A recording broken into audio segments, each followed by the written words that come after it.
On connecte nos téléphones, nos tablettes, nos ordis, toute la journée, que ce soit à la maison, au collège. Mais on ne se demande pas toujours comment ils font pour discuter entre eux ou pour aller sur Internet. C'est assez fou quand on y pense. Aujourd'hui, justement, on plonge un peu dans les coulisses de tout ça, des réseaux informatiques.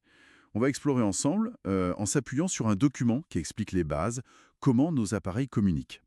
Notre objectif, c'est de rendre ça super clair. Qu'est-ce qu'un réseau local? Une adresse IP. Et ces boîtiers un peu bizarres, là, les commutateurs, les routeurs, à quoi ils servent? Prêt pour ce décryptage rapide? C'est parti. Alors, pour commencer, un réseau informatique, qu'est-ce que c'est exactement? Si j'ai bien compris, c'est juste un groupe de machines, d'appareils qui échangent des infos. C'est ça, c'est tout à fait ça.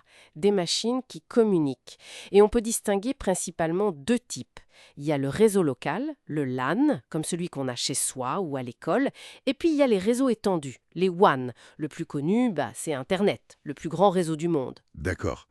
Et dans ces réseaux, il y a nos appareils, les ordinateurs, les smartphones. On les appelle les clients. Oui, ou terminaux. Et face à eux, il y a souvent des serveurs, des machines plus costaudes qui stockent des données ou partagent des services, par exemple. Ok, alors restons dans le réseau local, comme à la maison. Comment tous mes appareils connectés, là, ils se parlent entre eux? Ah, très bonne question. Pour qu'ils puissent échanger à l'intérieur de ce réseau local, de ce LAN, on utilise un appareil clé, le commutateur. On dit aussi switch en anglais. Le commutateur. Oui, son rôle, c'est de relier physiquement les terminaux, les imprimantes, parfois même des serveurs, mais uniquement à l'intérieur de ce réseau local spécifique. Pour prendre une image, c'est un peu comme les rues d'un quartier qui relient toutes les maisons entre elles. Ah, l'image est parlante, hein. Les rues du quartier. Exactement. Et si le quartier s'agrandit, on peut même relier plusieurs commutateurs entre eux pour étendre ce réseau local. D'accord. Donc, le commutateur, c'est le roi du quartier. Il connecte toutes les maisons ensemble. Mais ça veut dire qu'il ne peut pas m'aider à aller, disons, dans le quartier d'à côté, hein, ou sur la grande autoroute qui est Internet. Il reste bien local. C'est exactement ça. Le commutateur, il gère la circulation à l'intérieur du quartier, la circulation locale. Maintenant, pour que l'information arrive à la bonne maison, il faut bien une adresse, non? Ah oui, l'adresse IP. J'en ai déjà entendu parler. C'est comme l'adresse postale de chaque appareil sur le réseau, c'est ça? Une suite de chiffres. Précisément. Une adresse unique pour chaque appareil connecté au réseau. Elle se présente souvent sous la forme de 4 nombres séparés par des points. Par exemple, 192.168.1.29. 192.168.1.29. D'accord. Et c'est ça qui permet au commutateur de savoir exactement où envoyer l'information dans mon réseau local? Alors, l'adresse IP permet d'identifier l'appareil, oui, et cette adresse, elle est assez maligne en fait. Elle contient deux informations en une. Une partie qui identifie le réseau lui-même, la rue, dans notre analogie, et une autre partie qui identifie l'appareil spécifique sur ce réseau, le numéro de la maison. Deux infos dans une seule adresse. Comment on sait où commence l'une et où finit l'autre? Excellente question. C'est là qu'intervient ce qu'on appelle le masque de sous-réseau. C'est une autre série de quatre nombres, comme par exemple 255.255.255.0. Ce masque, il agit un peu comme un pochoir. Il nous dit quelle partie de l'adresse IP correspond au réseau et quelle partie correspond à l'appareil. Un peu choix. Oui, là où il y a des 255, ça correspond à la partie réseau. Dans notre exemple, 192.168.1. Et là où il y a un 0, ça indique la partie qui désigne l'appareil. Ici, le numéro 29. Donc, ce masque est vraiment indispensable pour bien interpréter l'adresse IP. L'appareil stocke ces deux informations, IP et masque, dans sa configuration réseau. D'accord, c'est beaucoup plus clair.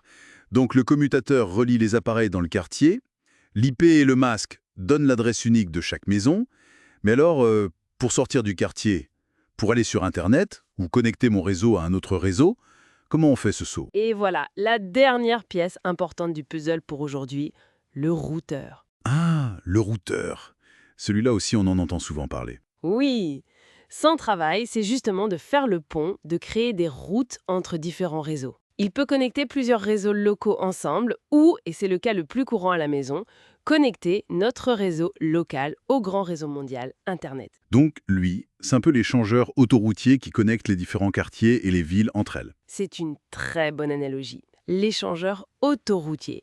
Et comme il se trouve à la frontière entre plusieurs réseaux, le routeur a une particularité. Il possède une adresse IP distincte pour chaque réseau auquel il est connecté.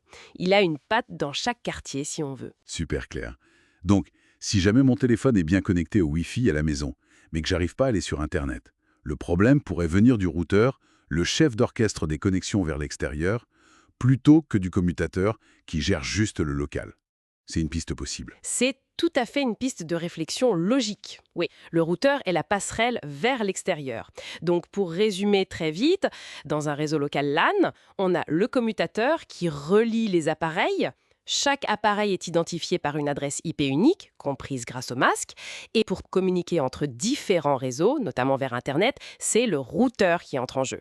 Voilà. Eh bien voilà, je trouve qu'on a une bien meilleure idée de comment tout ça fonctionne maintenant. C'est moins mystérieux.